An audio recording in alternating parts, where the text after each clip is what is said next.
ako, nagsalita ako. Sabi ko, ako lang ba katulong dito sa bahay na to?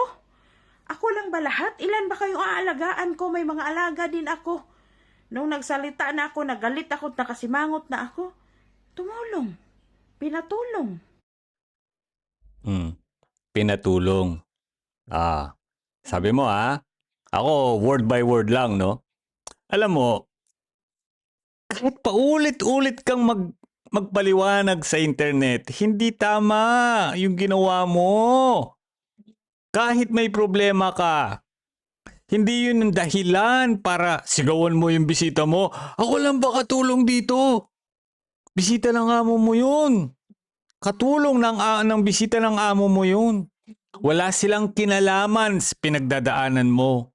Pero sila yung napagbubuntunan ng galit mo. Yung frustration mo. Kung may gusto kang ireklamo o iparating, gawin mo sa mas maayos na paraan. Hindi yung dinadaan mo pa sa sigaw at galit tapos parang okay lang o parang dapat panggayahin ng iba. Mali yun. Alam mo yun.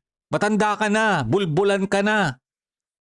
Hindi ka nagiging mas tama o mas matapang dahil lang sa malakas yung boses mo. Mas nagmumukha kang hindi mo kayang kontrolin ang sarili mo. Kung may problema ka, ayusin mo. Huwag mong ipasa sa ibang tao yung bigat na dapat ikaw ang humaharap. Trabaho mo yun Bisita ng amo mo yun 'Di ba? Alam naman yung amo mo paghugasin mo. Kung hindi mo kaya, makisuyo ka, makisabi ka ng maayos, hindi yang pinakikita mo dito na dapat gayahin ng mga tao yan. Sigawan mo rin para tumulong, walang kusa Feeling prinsesa Ayusin mo yung paraan mo. Hindi lahat ng nararamdaman kailangan ilabas sa paraang nakakasakit na. Kahit hindi tama.